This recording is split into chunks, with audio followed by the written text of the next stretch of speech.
This footage was recorded out of the cockpit of an Airbus A320S. It shows a dark metallic object seemingly moving at high speeds above the clouds. The person who caught the footage is thought to be the plane's pilot. While not a great deal is known about the circumstances surrounding the video, it is believed that it was filmed during a Viva Air flight over the Colombian city of Medellin. Some say that it could be a stationary weather balloon that only looks as though it's moving because the plane is moving.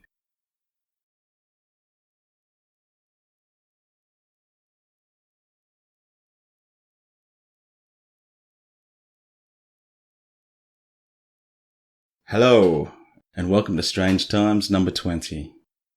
So I thought that little silver bubbly ball thing getting through the air there, I thought that was quite interesting. And if you click on the link, I'm pretty sure it's that link. The guy, hang on, I'll check. Wait up. Yes, it is the link I was thinking of. So I didn't want to include it on my channel because I'll probably get a copyright infringement thing. But if you click on his link, he does like a close-up of the object. And it seems to sort of shapeshift, and it's all wobbly and kind of, I don't know. It keeps sort of changing its shape.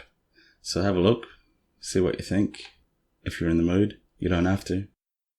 And so staying in the sky, I've got a story about weird lights in Ohio. But first, I just wanted to mention that while sort of searching for these stories, I came across this story about a black smoke ring in Pakistan. And there's been a lot of smoke rings reported over the last, 2 years or so. And I remember there was one that I did a video, at the end of one of my Strange Times, I think it's Strange Times number 12, at the end I posted a video of a black ring that was moving through the clouds from South America somewhere. And I had to take that down. I got a copyright strike for that, or like a warning. So I've cut that away and reposted that video. But anyway, I digress. So yeah, there's these strange black rings appearing all over the world.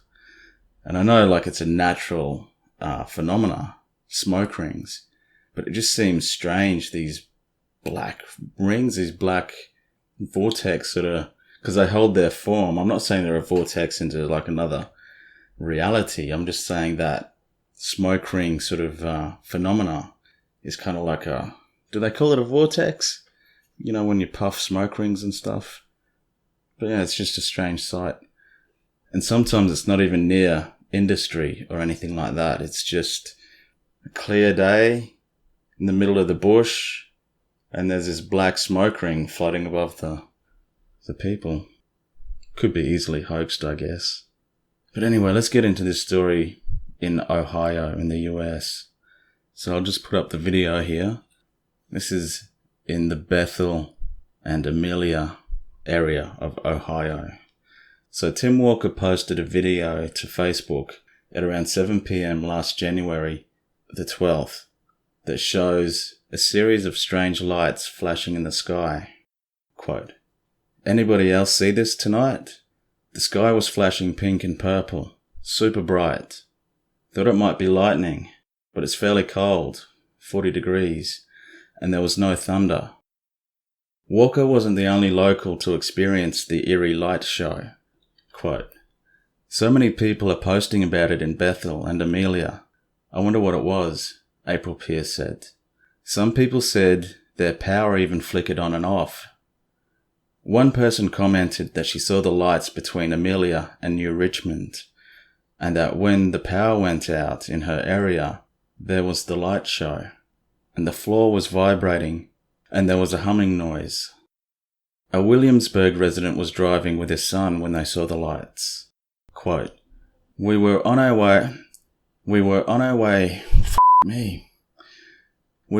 way home, and just turned south on De La Palma Road off Ohio 32 in the Williamsburg area, he said. What we saw was like a big ball of fire behind some cloud cover. It didn't light up the horizon from our vantage point, but my 11-year-old son and I both commented on how bright and unusual it was. It did linger longer than a normal bolt of lightning would. However, it had no real motion to it, other than the momentary flash. And you have to admit that is strange.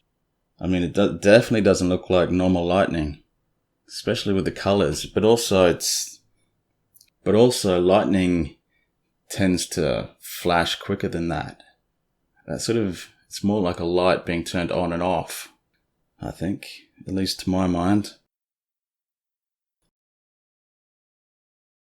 And this next story is about an apparent genius who keeps inventing all of this very high-tech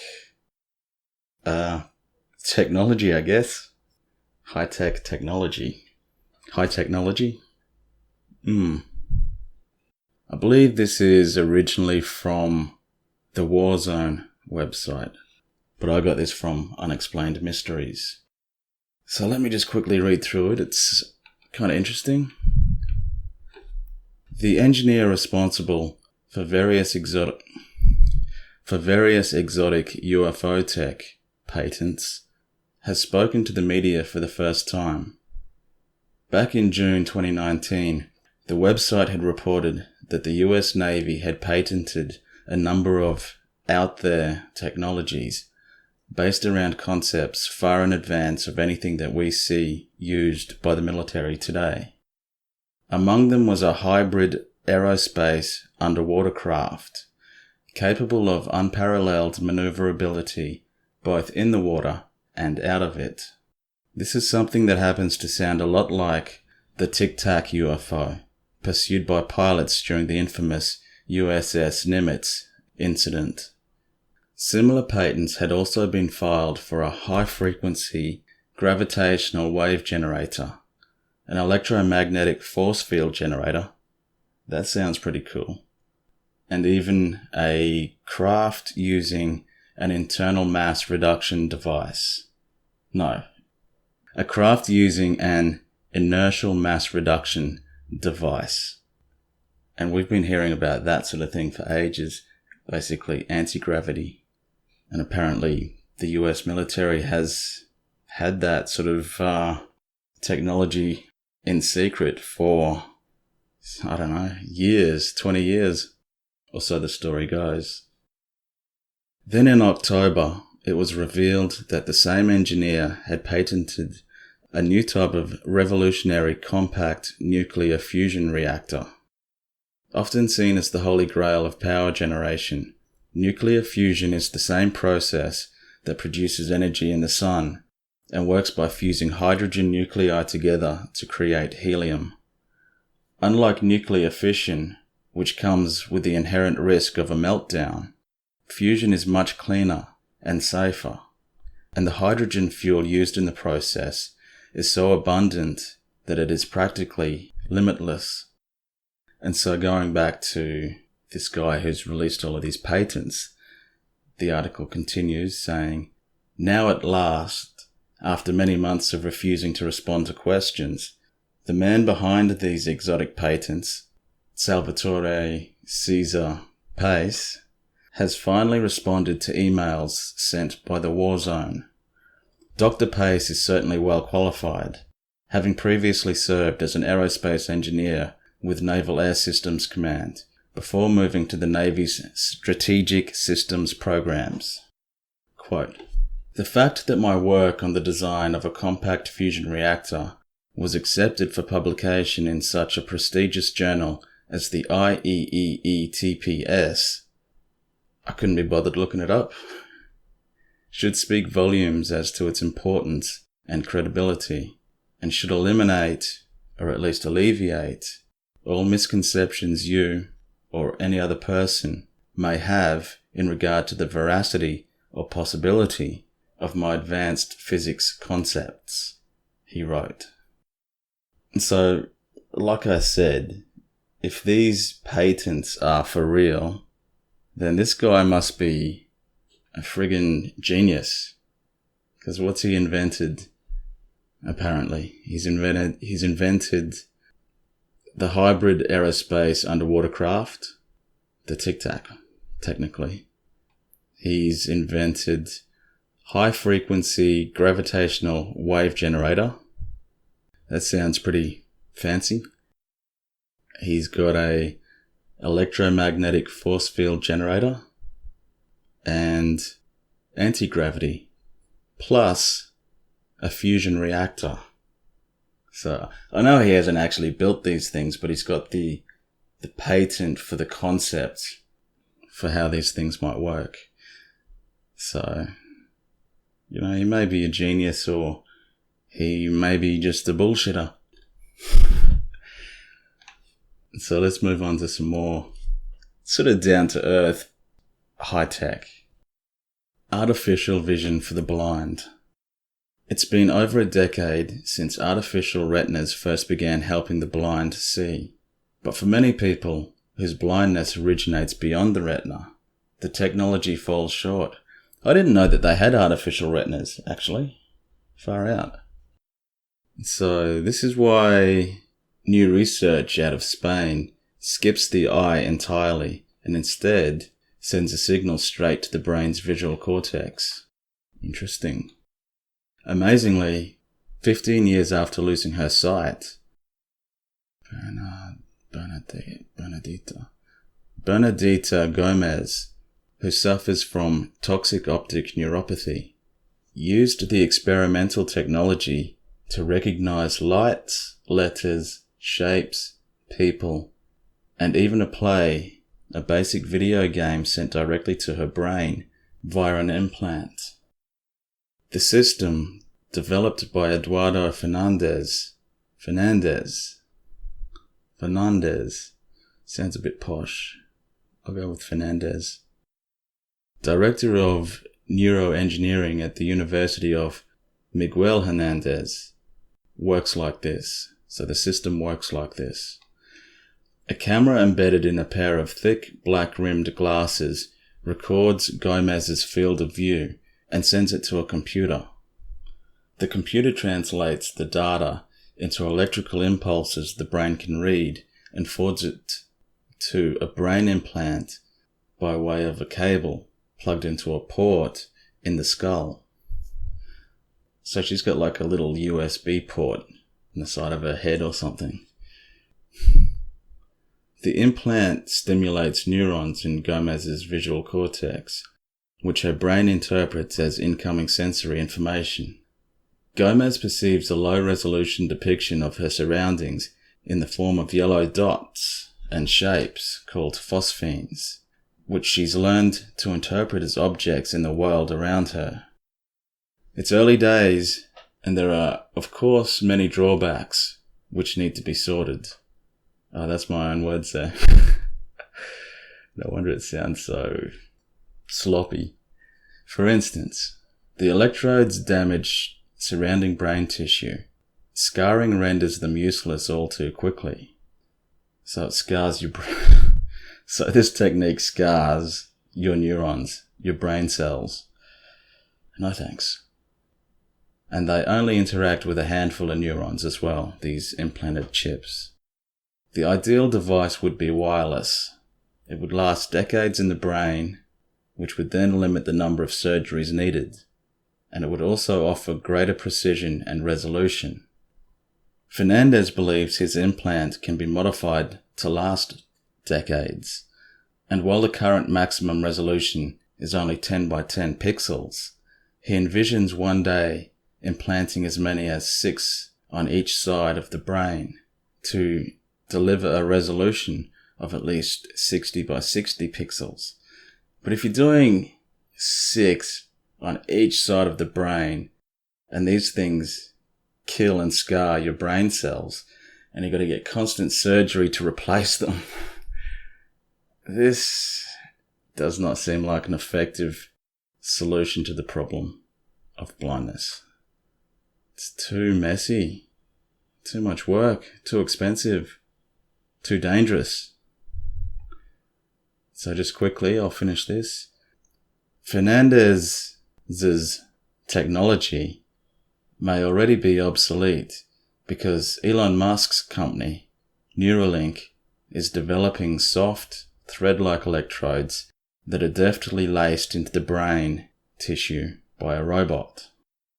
Neuralink is aiming to include 3,000 electrodes on their device to interact with far more neurons than is currently possible.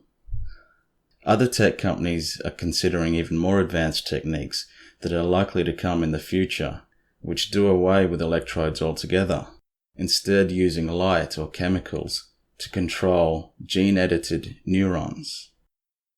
Can you imagine though, once they've sorted this out, they'll be able to give people like night vision, FLIR vision, probably like telescopic vision, all of this fancy pants stuff. Be freaky. I have a vision that the human race in 200 years time is going to look like the Borg from Star Trek. Could be a good thing, it could be a bad thing, I don't know.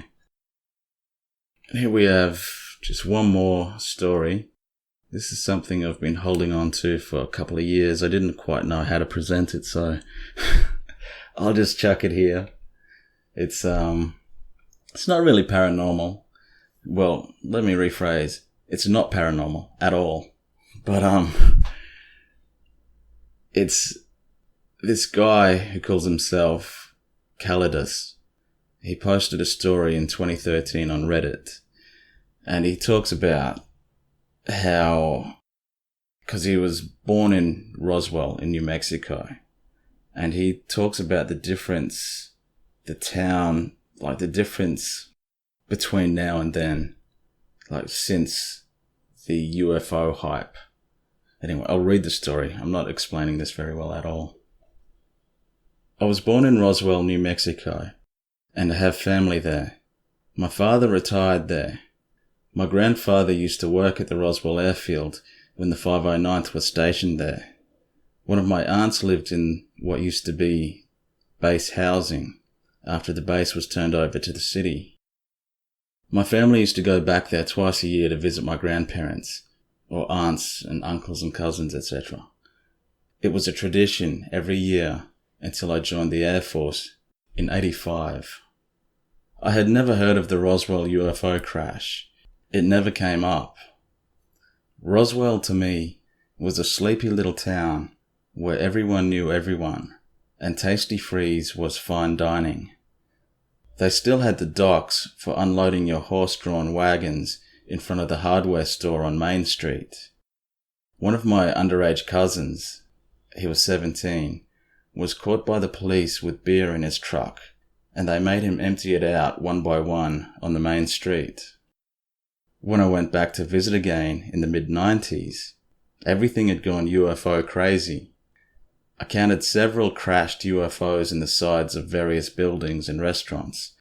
They were made of sheet metal and large enough to actually carry passengers if they could be made to fly. Main Street had transformed into UFO crazy. The fake horse on top of the saddle shop now had aliens around it. The streetlights were the shape of alien heads, with alien eyes on them. Denny's sold alien-themed food. And the crystal crazies had moved into Main Street and opened up several shops that sold crystals and tarot cards, UFO knickknacks, and other tourist crud. And don't get me started about the Main Street Theatre. That had been turned into a UFO museum, complete with another crashed UFO on it. My friends and family tended to roll their eyes at everything, but pointed out that during the Roswell UFO days, the town's population went from 38,000 to 70 or 80,000 people. Several new hotels had been built, and a Walmart had been installed next to their new shopping mall. Everyone was making money from the UFO tourists. It's not as intense these days, but they still have the parade, and the tourists still come. I'm guessing it got so popular with the so-called UFO crazies after Stanton Friedman wrote his book. I'm pretty sure he was the one to really bring this into the spotlight, but I could be wrong. And so, my friends, that is all I have for today. It's not really too weird and creepy, but, it's something. And I know some of you use it just to get to sleep. I can't say I blame you. I do the same with other channels. There's certain channels or certain voices, I guess, that put me to sleep as well. But anyway, the plan is to do just a short